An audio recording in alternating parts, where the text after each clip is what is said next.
Welcome to swag से पढ़ाई subscribers. जिसने नहीं किया वो कर दे यार। कर दिया, चला पढ़ा भी दे। हेलो एंड वेलकम दोस्तों।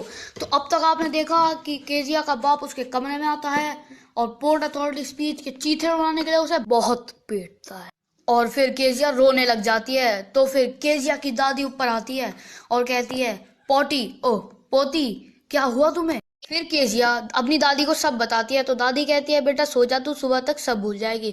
फिर केजिया दादी से कहती है, भगवान ने इन बाप लोगों को क्यों बनाया। अब इस केजिया को कौन बताए, अगर बाप ही नहीं होगा तो ये कहां से आएगी। Well done Kezia, well done. Kezia के लिए गालियां, ओ तालियां।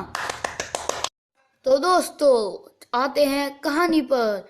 फिर इस दिन के बाद जब भी केजिया अपने बाप को देखती थी उसके गाल अपने आप ही लाल हो जाते थे। फिर एक दिन अचानक से केजिया की माँ बीमार पड़ गई।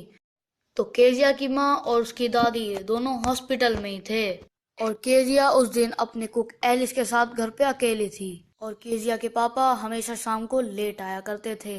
तो केजिया उस दिन अपने रूम में रो रही थी, सो रही थी। तभी उसे एक बहुत डरावना सपना आया जिसमें एक बुचर यानी कसाई एक बड़ा सा चाकू और रस्सी लेके हंसता हुआ उसके करीब आ रहा था और वो बेचारी वहां खड़े खड़े दादी दादी चिल्ला रही थी, पर उसकी दादी वहां नहीं आई। फिर केजिया तुरंत उठ जाती है और चिल्लाती है और केजिया की आवाज सुनते ही केजिया के पापा उसके रूम में आते हैं और कहते हैं, बेटा क्यों भौंक रही है। तो फिर केजिया अपने पापा से कहती है, अबे हाथ नीचे कर, बदबू आ रही है। तो दोस्तों ये जो इतना सा पार्ट था वो मैंने मजाक के लिए बनाया था।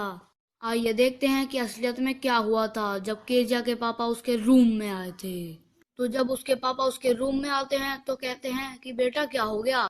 फिर केजिया रोते हुए बोलती है, मुझे दादी चाहिए। फिर उसके पापा उसे अपनी गोद में उठा के अपने बेडरूम में ले जाते हैं और उसके मुंह पे हक के सो जाते हैं। अरे मेरा मतलब है उसे गले लगा के सो जाते हैं। अब केजिया को अंधेरे से बिल्कुल डर नहीं लग रहा था।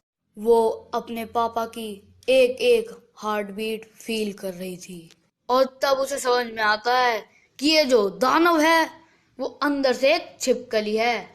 और तब उसे रियलाइज होता है कि उसके पापा के पास भी एक बहुत बड़ा दिल है, पर क्योंकि वो रोज इतना काम करके आते हैं इसलिए वो बहुत थक जाते हैं। तो आज हमने ये सीखा कि जाओ और अपने पापा से कह दो कि तुम उनसे बहुत प्यार करते हो, ताकि वो भी कभी कभी अपना गुस्सा थूक के तुम्हारे साथ प्यार से रह सकें।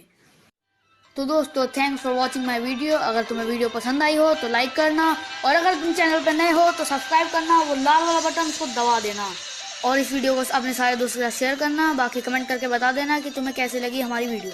चलो तो फिर मिलते हैं अगली वीडियो में।